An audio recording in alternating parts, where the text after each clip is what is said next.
aí pessoal, tudo bem? Aqui é o professor Fábio Mendes e vamos para a nossa terceira aula aqui respondendo dúvidas sobre o curso Como Estudar. Vamos ver aqui quais são algumas dessas dúvidas. Olá professor Fábio, satisfação falar com você, valeu!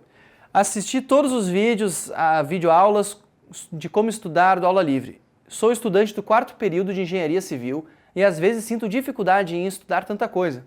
Queria saber se os métodos de estudo para vestibulando se aplicam a estudantes de nível superior. E também, qual o melhor método de estudo para estudante da área de exatas? Em primeiro lugar, sim, se aplicam, né? Aquele método de estudo trabalhado serve para qualquer área, para qualquer necessidade de estudo. E para as exatas, o que acaba acontecendo é que a gente fica um tempo mais fazendo exercícios. Tem aí aula específica sobre estudando exatas, mas eu acho que o que eu posso adicionar é a seguinte. Normalmente, estudando uma área humana, a gente faz lá as primeiras 3 etapas, leitura panorâmica, marcar e sublinhar, fazer anotações, e os exercícios servem para ver o que eu aprendi ou não, mas eu não fico muito tempo nos exercícios. Agora, estudando exatas acontece um pouco diferente. Leitura panorâmica, marcação e sublinha e anotações são muito mais rápidas. As anotações tem ali alguma definição, alguma fórmula e deu. Pô, leitura panorâmica às vezes é quase nada de tempo. E a gente fica bastante tempo fazendo exercícios. E esses exercícios, eles vão fazendo com que a gente vá revisando o que foi lido, marcado, sublinhado e completando anotações. Essa, então, eu acho que é diferente. A diferença não é o método de estudo, mas qual é a etapa que acaba sendo a mais importante, o que eu fico mais tempo. Nas exatas, acaba sendo os exercícios. Nas humanas, acaba sendo as anotações. Vamos lá, outras perguntas. Professor Fábio Mendes, eu amei suas aulas. Muito bom. Eu estou estudando muito esse ano, mas ainda não achei o curso dos meus sonhos. O que devo considerar para fazer a escolha certa? Olha, muito boa essa pergunta, porque como é que eu faço para escolher o curso dos sonhos? Olha só, eu não sabia qual que era meu curso dos sonhos quando eu fui escolher a primeira vez. E eu acho que isso é muito comum. Então eu já vou dizer aqui, o meu primeiro curso que eu escolhi foi odontologia. Não tem nada a ver com o que eu trabalho hoje em dia. Daí depois eu mudei para filosofia, porque eu não tinha a menor ideia que durante o colégio que eu gostaria de fazer. Eu acho que filosofia é meu curso dos sonhos, né? Mas eu também não fiz do jeito que normalmente uma pessoa faz filosofia. E hoje em dia eu trabalho com uma coisa que não é exatamente, não tem nenhum curso sobre o tipo de trabalho que eu faço. Como é que a gente faz para descobrir o que a gente vai fazer, ou qual o curso do sonho? A gente tem que ir aprendendo a se conhecer, ver nossos gostos e o que nos motiva. É comum a gente mudar de curso. Isso não significa a gente pegar e dar um passo atrás. Às vezes, significa perceber quem a gente é e o que a gente mais gosta de fazer. Notem que se a gente for fazendo alguma coisa que parece ter nada a ver, mas a gente gosta, a tendência é ter um grande rendimento com aquilo e conseguir assim se destacar e estudar sem peso e também dar mais energia naquilo. Minha dica é: descubram quem vocês são e o que vocês gostam e não gostam. Olhem nos cursos não só o nome do curso, porque isso é meio obscuro, né? Vão procurar o currículo dos cursos. Qual que é o nome das disciplinas? O que elas mais ou menos estudam? E assim a gente consegue imaginar um pouco melhor o que são os cursos. Senão uma pessoa escolhe um curso lá em função do outro, só porque ela viu na novela das 8 alguma pessoa falando do curso. Pô, isso é uma base muito pequena. Vão atrás de informação nas universidades, nos sites, descubra os currículos, descubram quem vocês são. Assim a gente consegue se informar melhor sobre essas escolhas, que são bastante importantes e não são definitivas. A gente vai aprendendo quais são os nossos sonhos ao longo da vida, refazendo essas escolhas e encontrando aí um caminho que seja o nosso caminho. Vamos lá. Outra. Professor, comecei a pegar firme nos estudos agora no meu último ano escolar. Tenho como maior meta conseguir passar em um concurso público, mas por hora quero pensar em conseguir uma bolsa integral em uma boa faculdade ou conseguir uma vaga em uma universidade.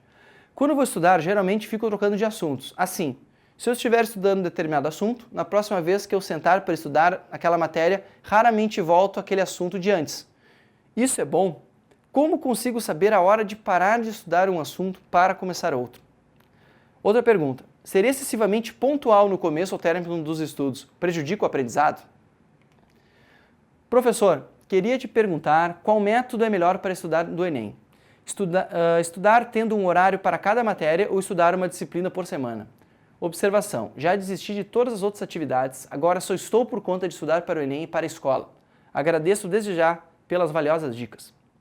Outra: estudar apenas um dia antes da prova qualquer, no outro dia esquece. Mito ou verdade? Boa. Olá, professor. Quais as dicas para nós revisarmos matérias nos dias anteriores ao vestibular? É recomendável continuar estudando até o último minuto ou é melhor parar antes? E como lidar com o nervosismo antes das provas? Perguntas sobre como estudar por cima da hora e como dividir os conteúdos. A única pessoa que pode saber se vale a pena trocar de assunto ou não é você, né? Eu não tenho como saber como que foi o teu estudo e como que foi esse rendimento. Nem o professor do cursinho, nem o professor da aula. O que eu acho que é importante é, se a gente estudar fazendo anotações e fazendo exercícios em cima das anotações, você pode ter uma noção de o quanto que avançou e quanto que deve ou não trocar de assunto. Agora, a pessoa trocar de assunto só porque eu estudei e eu não sei o quanto que eu consegui render, de repente era melhor ter continuado estudando. Então, anotações e vendo o que a gente consegue fazer de exercício é uma boa medida, né? Senão, a pessoa só ficar trocando porque tem que trocar, não dá.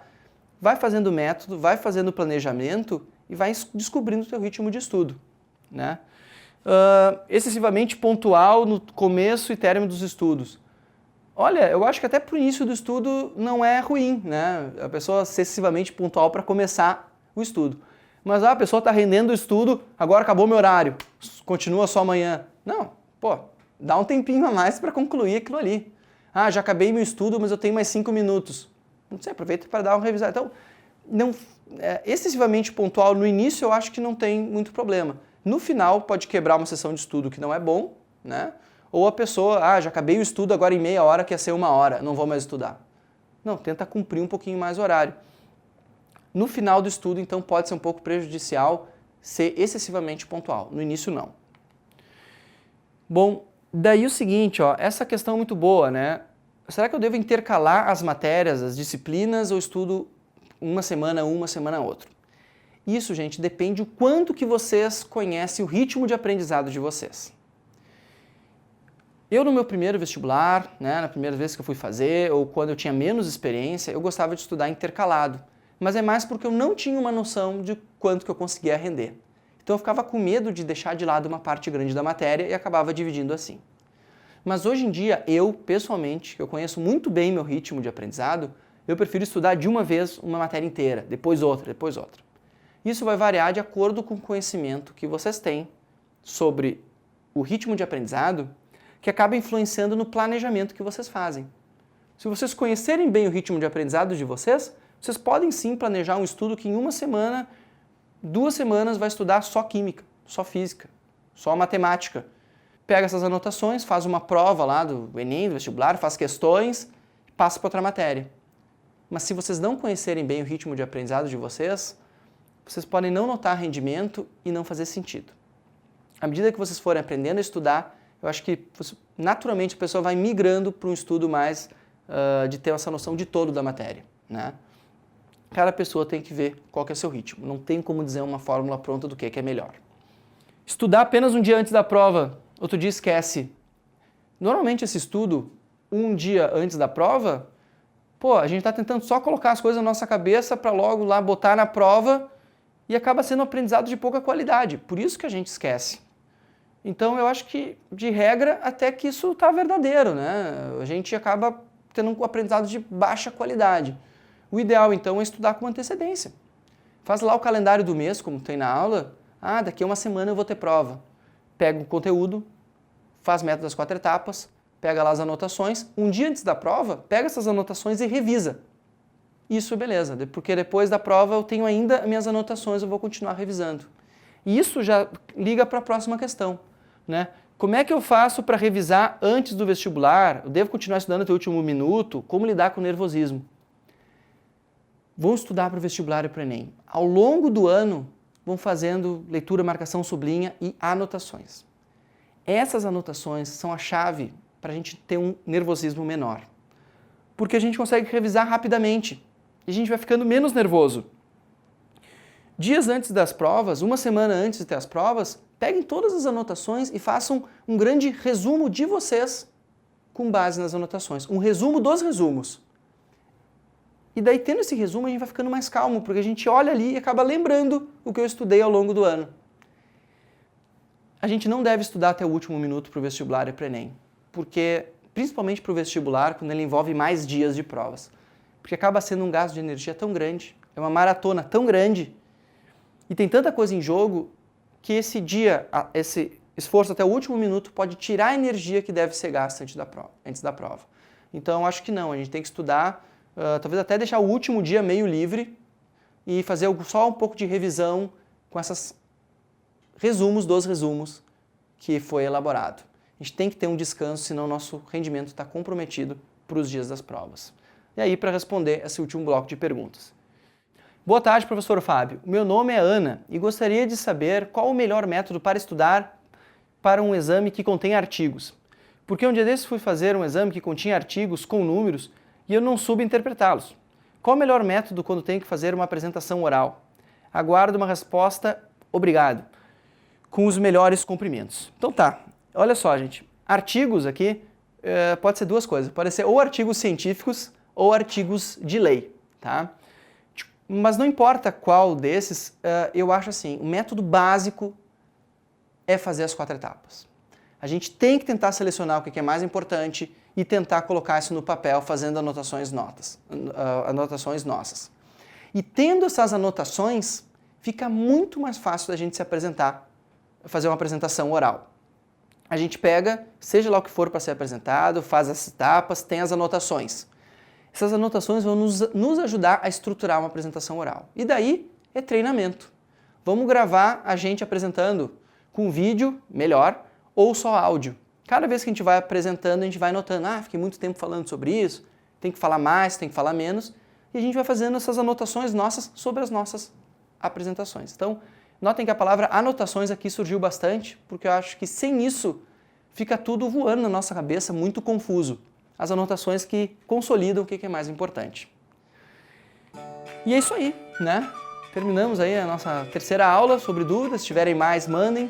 Quero dizer que é uma satisfação para mim poder ajudá-los com o estudo, uma satisfação receber todas as dúvidas, li todas, infelizmente a gente não pode responder todas ao mesmo tempo, não dá tempo. Nosso tempo é curto, a gente tem que se programar, né? Como a gente viu no curso. Então, gente, vamos lá. Bons estudos. Depende da gente.